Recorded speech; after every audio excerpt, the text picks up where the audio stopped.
नमस्कार दोस्तों, आपका अपना चैनल ज्ञान धाम में आपका एक बार फिर से स्वागत है। त्रिकोणमिति के दूसरे वीडियो में आज मैं आपको त्रिकोणमितीय निष्पत्ति के बारे में और उनकी भुजाओं के बीच में क्या संबंध है उसके बारे में बताऊंगा। ध्यान से देखिएगा, यदि बेस समझ में आएगा तो मैथ पढ़ने में मजा आएगा। बेस कमजोर रह जाता है, हम ऊपर ऊपर ही हिसाब बना लेते हैं, कहीं से देख करके, किसी से पूछ करके, कहीं से सहायता ले करके, तो हमारा बेस कमजोर रह जाता है और हम मैथ सीख नहीं पाते। यदि आपका बेस मजबूत होगा तो आपको मैथ पढ़ने में भी मजा आएगा और समझ में भी आएगा। तो आइए, त्रिकोणमिति में हम जैसा कि जान चुके हैं, पिछले वीडियो में हमने जिक्र किया था कि भुजा का नाम जो है, सबसे पहले जो 90 डिग्री का कोण बनता है, समकोण जो होता है, समकोण के सामने की भुजा को कर्ण कहते हैं। जिस कोण को हम थीटा मानते हैं, यानी त्रिकोणमितीय निष्पत्ति के साथ जो कोण लिखा हुआ होता है, उसके सामने की भुजा को लंब कहते हैं, और तीसरी भुजा जो बच जाती है उसको आधार कहते हैं। तो उसी प्रकार से जब इस कोण को थीटा माने हैं तो इसके सामने की भुजा लंब हो गई, ये समकोण है, इसके सामने की भुजा कर्ण, और ये जो बच गया उसको आधार कहते हैं। अब आइए, हम 6 निष्पत्तियों के बारे में जानते हैं। त्रिकोणमिति में 6 निष्पत्तियां निर्धारित की गई है। साइन थीटा बराबर पी बटे एच, कॉस थीटा बराबर बी बटे एच, टेन थीटा बराबर ये पी बटे बी। ध्यान दीजिएगा, हम 3 निष्पत्ति अगर याद रखेंगे, निष्पत्ति मीन्स अनुपात, अगर 3 अनुपात हम याद रखेंगे तो बाकी का 3 खुद निकल जाएगा। क्यों? क्योंकि साइन थीटा का उल्टा होता है कोसेक थीटा, तो एच बटे पी। कॉस थीटा का उल्टा होता है सेक थीटा, एच बटे बी। और टेन थीटा का उल्टा होता है कॉट थीटा, यानी बी बटे पी। ध्यान दीजिएगा, एक दूसरे का रिवर्स है, उल्टा है। तो 3 आप याद रखते हैं तो 3 खुद ब खुद याद हो जाता है। अब आगे भुजाओं में संबंध बताना है। पाइथागोरस साहब ने समकोण त्रिभुज में एक नियम दिया था, जो कि ज्यामिति में पढ़ना भी है और सिद्ध भी करना है। जब ज्यामिति बताएंगे तो उसमें हम सिद्ध करना भी बताएंगे, लेकिन फिलहाल यहाँ पर हम उनके कथन को लेते हैं। उन्होंने बताया था, पाइथागोरस साहब ने, कि समकोण त्रिभुज में कर्ण का वर्ग आधार के वर्ग और लंब के वर्ग के योगफल के बराबर होता है। अर्थात यहाँ पे कर्ण हो गया उसका स्क्वायर, 2 पावर देते हैं, उसको वर्ग करना कहा जाता है।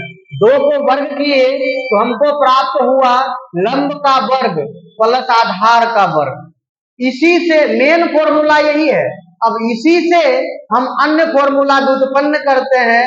पी स्क्वायर को स्थिर रख करके, एच स्क्वायर को भी स्थिर रख करके, बी स्क्वायर को इधर ले लाए, तो ये हो गया पी स्क्वायर बराबर H square minus B square, और बी स्क्वायर बराबर H square minus P square. कुछ नहीं करते हैं, मेन सूत्र है H square plus B sorry माफ कीजिएगा, एच स्क्वायर बराबर B square plus B square.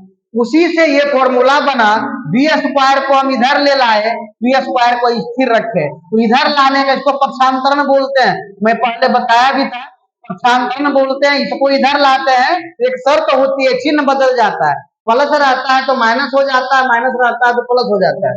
ये बी स्क्वायर है, इधर लाएंगे तो प्लस में बदल गया, सॉरी ये मेन फॉर्मूला है।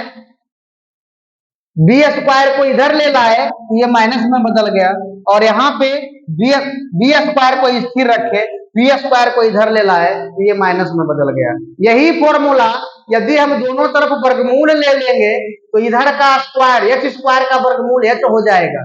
जैसे 2 स्क्वायर का वर्गमूल 2 होता है, इसका वर्गमूल निकालते हैं तो एच स्क्वायर का इसी प्रकार से एच स्क्वायर का वर्गमूल बराबर एच, और इधर का वर्गमूल चूंकि प्लस में है तो नहीं निकलेगा। ये अलग अलग है और प्लस में, तो इसको दो, इसका निकालेंगे फिर इसका निकालेंगे फिर दोनों को जोड़ेंगे तब वर्गमूल निकलेगा। तो ये फॉर्मूला ये बनता है, p आ गया root under H square minus B square, और इसी प्रकार से b is equal to root under H square minus B square. आशा करता हूं इतना समझ में आ गया होगा। ध्यान दीजिएगा, अब इसका फायदा क्या है मैं ये बताता हूं। अब एक समकोण त्रिभुज लेते हैं जिसमें मान लीजिए कोण B है 90 डिग्री, कोण C बराबर थीटा दिया गया है, कोण C बराबर थीटा दिया गया है, ये आपका दिया गया है 4 सेंटीमीटर और ये आपका दिया गया है 3 सेंटीमीटर। तो हम अगर इस भुजा को ज्ञात करना चाहें तो कैसे होगा? इस भुजा को, ये समकोण के सामने की भुजा है, इसको कर्ण कहते हैं। कर्ण बराबर फॉर्मूला होता है रूट अंडर लंब स्क्वायर प्लस आधार स्क्वायर। तो यहाँ पे हम लिखेंगे P, थीटा के सामने थीटा C है, तो इसके सामने की भुजा को P कहते हैं 4 स्क्वायर प्लस 3 स्क्वायर, 4 चौक 16 प्लस 3 तिया 9, 16 9 25, 25 का वर्गमूल होता है 5। अतः AC बराबर यानी H बराबर हो गया 5 सेंटीमीटर, यानी कर्ण बराबर 5 सेंटीमीटर यहाँ पे। अब अगला जो है एक हिसाब मैं आपको देता हूं, वो आप बनाइएगा असाइनमेंट के रूप में। ये समकोण त्रिभुज है, ये 90 डिग्री है और ये कोण थीटा, ये कोण,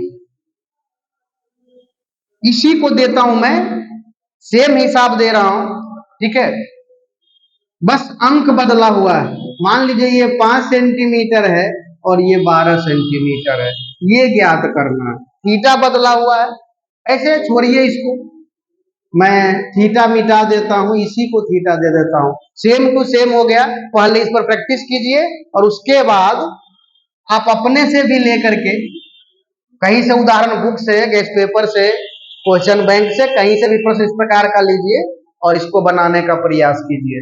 धन्यवाद।